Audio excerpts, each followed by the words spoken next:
Merci d'avoir accepté cette interview. Vous êtes président de NIL et vous êtes là aujourd'hui en tant que modérateur d'une session sur l'industrialisation. Doit-on industrialiser la télémédecine? Si je vous pose d'abord cette question, justement, doit-on industrialiser la télémédecine? Moi, je pense que l'objectif fondamental, il n'est pas dans l'industrialisation ou dans la non-industrialisation de la télémédecine. Je pense que fondamentalement, la télémédecine, c'est la médecine. Donc, le terme de télémédecine va disparaître au fur et à mesure de son utilisation et surtout de son expansion comme un nouveau média, une nouvelle façon de faire de la médecine. Mais ce qui me semble le plus important, c'est que l'expansion de la télémédecine doit se faire dans le cadre d'une stratégie générale qui est celle de l'accès aux soins.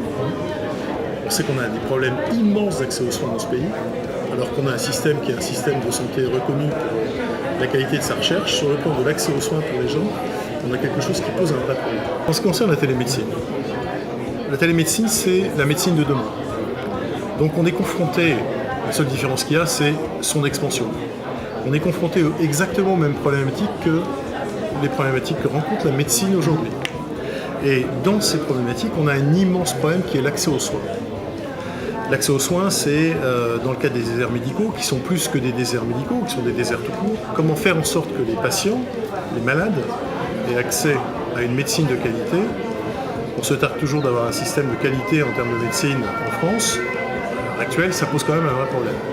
Donc la question de l'industrialisation est une question qui est conséquente à ça. C'est si on veut réduire la problématique de l'accès aux soins en utilisant la télémédecine, comment faut-il faire? Et ce n'est qu'une question de tactique pour y arriver. Est-ce qu'il faut industrialiser ou pas? Moi je pense qu'il y a une chose importante, c'est que certes on peut aller dans l'industrialisation, mais il faut prendre conscience du fait que quand on discute avec les acteurs à l'heure actuelle, la culturation à la télémédecine est loin d'être faite. C'est-à-dire qu'on a encore beaucoup de confrères, moi je suis médecin de formation, on a beaucoup de confrères qui considèrent que la télémédecine c'est de la bobologie, c'est pas vraiment de la médecine, c'est pas... Et ce travail-là doit être fait véritablement avec les acteurs.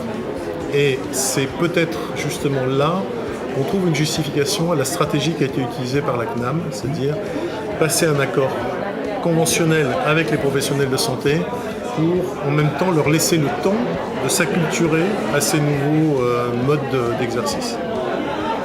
Donc là, on est à un an du démarrage effectif de la télémédecine en France. Où en est-on? Est-ce que ça va assez loin et comment aller plus loin en 2020? Alors, où en est-on? Si je prends par exemple les chiffres, les derniers chiffres qui sont à ma disposition, ils sont peut-être obsolètes déjà, mais c'est à peu près 1 million de téléconsultations réalisées et 90 000 remboursées. On n'en est pas loin. Une fois qu'on a dit ça, si on regarde, si on benchmark avec les autres pays, à l'heure actuelle, on est incapable de trouver des benchmarks de qualité. Alors peut-être que dans la table ronde, on aura des chiffres qui apparaîtront, mais pour le moment, on n'a pas ces chiffres. L'autre chose, c'est de se dire, oui, on peut avoir une certaine forme d'impatience, et je la partage. Je suis complètement d'accord pour dire que ça va passer vite. Mais je pense qu'il y a très certainement une solution qui va être couplée à la télémédecine. C'est les montages intelligents que pourront faire les CPTS demain avec la télémédecine. Et donc, ça donnera en particulier aux accords conventionnels, à la CNAM et aux partenaires conventionnels, la possibilité d'ouvrir à une forme d'industrialisation parce qu'elle sera voulue par des communautés d'acteurs pour des communautés de territoire. Et dernière question que je pose à tous les intervenants aujourd'hui. D'un geste et d'une phrase, l'avenant 6, big up, down, mitigé. Je pense que c'est un bon début. Voilà, c'est un bon début. Mais va falloir que ça s'ouvre. Autrement, dans un an, ce sera comme ça. Merci beaucoup, Olivier Mariotte.